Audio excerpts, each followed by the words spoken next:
Bienvenidos una vez más a Un Paso para el Alma.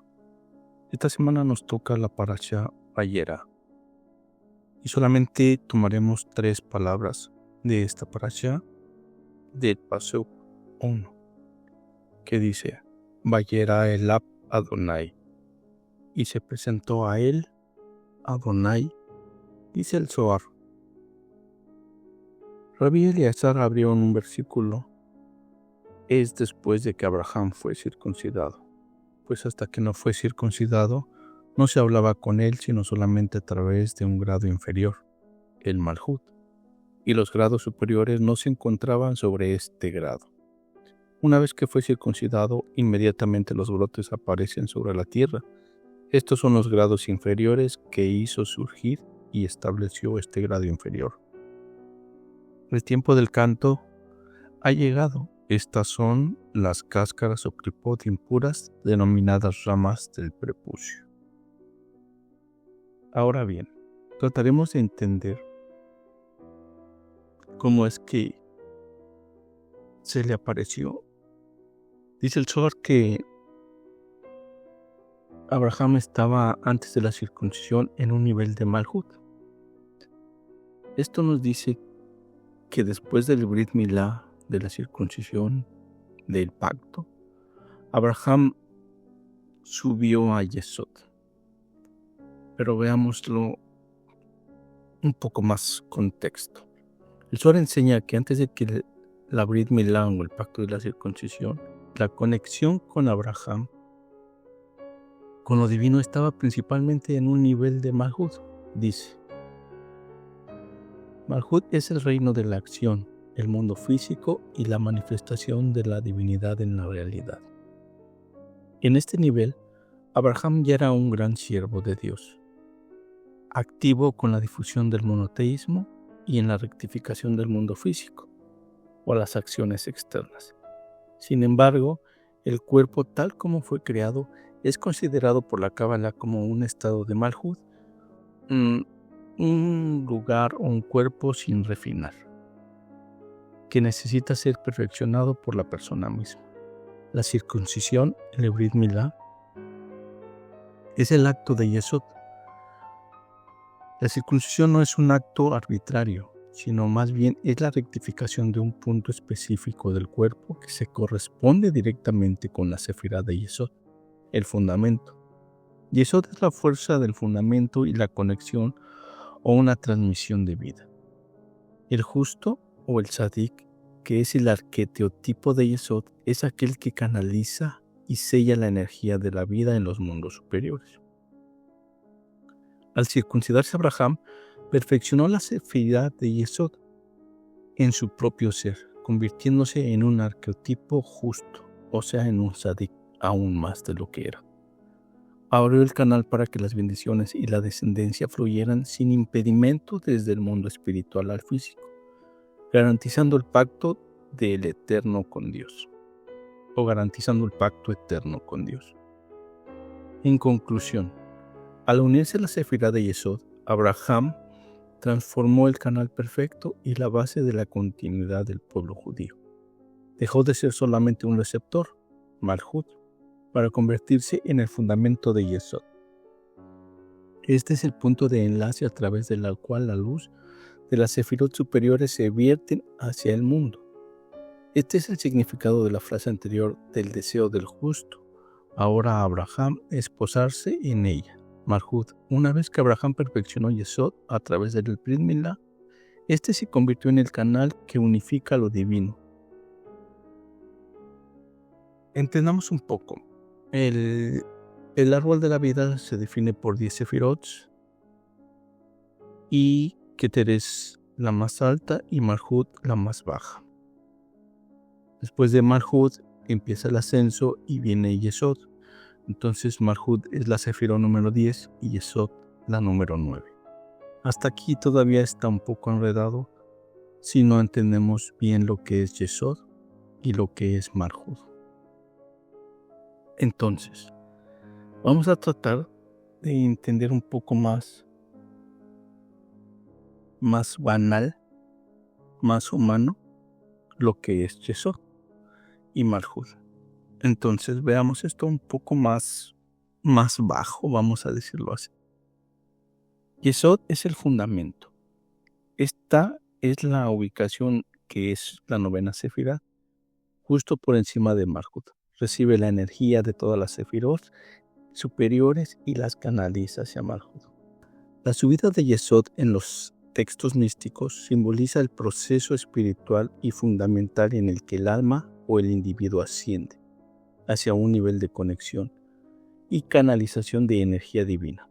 Yesod significa fundación o una base de la sefira que actúa como un canal o un puente entre las energías superiores y el mundo material.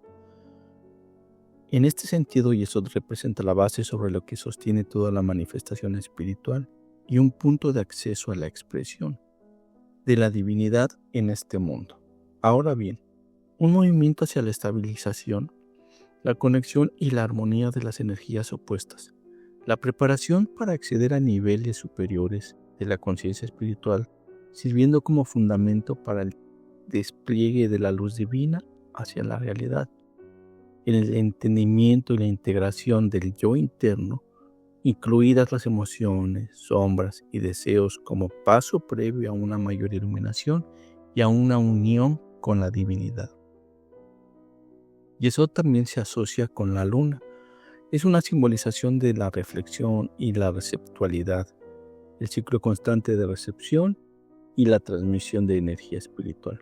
Así, la subida de Yesod no solo es un movimiento hacia un nuevo nivel espiritual, sino también a un proceso de equilibrar y canalizar las fuerzas internas para permitir que la energía divina fluya hacia la manifestación y la realidad concreta.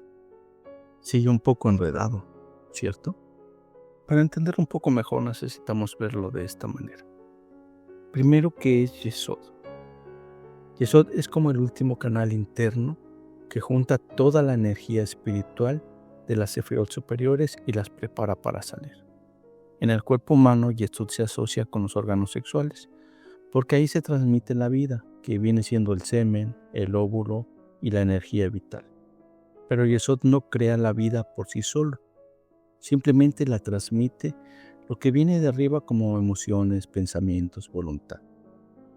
El segundo es Malhut. Malhut es el receptor final y es como la tierra que recibe la semilla. En el cuerpo se puede ver como los pies que tocan el suelo.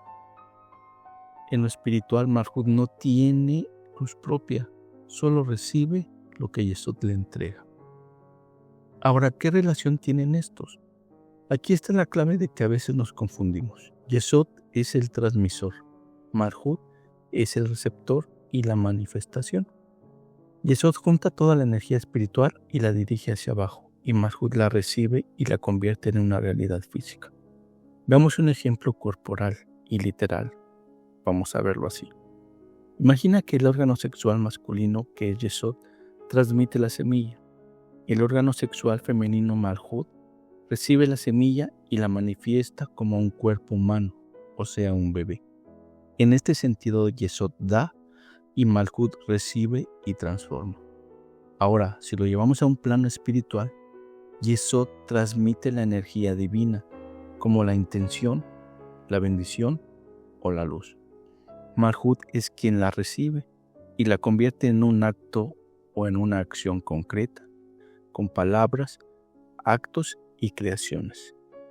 La analogía con la tierra podríamos decir que Yesod es como el riego que trae agua desde arriba. Malhut es como la tierra que recibe esa agua y hace crecer las plantas. En Yesod no hay agua, sin Malhut no hay cosecha. Entonces, ya entendiendo esto un poco mejor, vamos a verlo de esta manera, que es como si la voz hablara al alma. Explicando el proceso interno de Abraham, vamos a tomarlo de este contexto, antes y después de su circuncisión. Vamos a hacer de cuenta como si la voz le hablara al alma, explicando el proceso interior de Abraham antes y después de la circuncisión.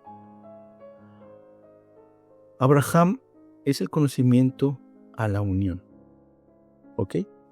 Dicen los sabios que Abraham fue el primero en descubrir a Dios, pero no porque alguien se lo enseñara, sino porque su alma no podía aceptar que el mundo fuera una casualidad. Mientras todos a su alrededor adoraban ídolos y figuras de piedra, él miraba el cielo y veía el orden, la armonía, el sol, la luna, las estrellas, y comprendió que detrás de todo eso debería haber una sola voluntad, una sola fuente, un solo ser. Ese fue el primer despertar, pero aún no era revelación, sino una deducción. Abraham razonó a la existencia del uno, y aunque su mente lo abrazó, su corazón todavía no había sentido su presencia directamente. El Zohar explica que en ese tiempo Abraham conocía a Dios bajo el nombre de Elohim, el aspecto del Creador que sostiene la naturaleza, que ordena los ciclos, que mantiene el mundo en equilibrio y que era un conocimiento verdadero, pero desde fuera, como quien contempla un palacio sin poder entrar. Ahora bien, Abraham sabía que el rey existía, pero que aún no había sido invitado a su presencia. Hasta que llegó el momento del pacto. Hashem le dijo: camina delante de mí y sé íntegro, y le ordenó que se circuncidara. ¿Por qué algo tan físico? ¿Por qué el sello en el cuerpo? Porque el cuerpo es el instrumento a través del cual el alma aún habita en este mundo. Y mientras el cuerpo no participe en el pacto, la conexión queda incompleta. Abraham creía con toda su mente, pero el alma quería grabar esa fe en la carne misma. Quería ser partícipe al cuerpo de esta unión. Cuando Abraham se realizó la Brit Milá, no solo cortó un pedazo de piel, cortó la última frontera entre lo terrenal y lo divino. Fue el momento cúspide, fue el momento en que su fe dejó de ser solo pensamiento y se volvió una unión viva. Por eso, justo después del Brit Milá, la Torá dice por primera vez: y se le presentó a Hashem. Ya no le habló, ya no le dijo, simplemente se le apareció. La presencia se reveló porque ya no había separación. Abraham se convirtió en un recipiente puro, capaz de percibir a Hashem no solo como el creador del mundo, sino como una presencia que habita dentro del alma. Desde entonces, el nombre por el que se relacionó con el cambio ya no fue solo Elohim, el Dios de la naturaleza, sino Hashem, el nombre inefable, el nombre del eterno que estaba, está y estará, el infinito que se manifiesta en el corazón de quien lo deja entrar. Los sabios dicen que Abraham, después de la circuncisión, se volvió Salem, completo, no porque antes estuviera roto, aclaremos, sino porque le faltaba unir el cielo y la tierra desde dentro de sí, unir Yesod y Malhut, la mente y el cuerpo, la fe y la acción, el pensamiento y el pacto. En ese instante, la luz que antes buscaba fuera comenzó a brillar desde adentro. La fe se volvió experiencia y la idea se volvió encuentro. Y Abraham ya no solo fue el hombre que creyó en un solo Dios, sino el hombre con quien Dios hizo morada. Hasta aquí este pasuk y estas 3 palabras de esta parasha.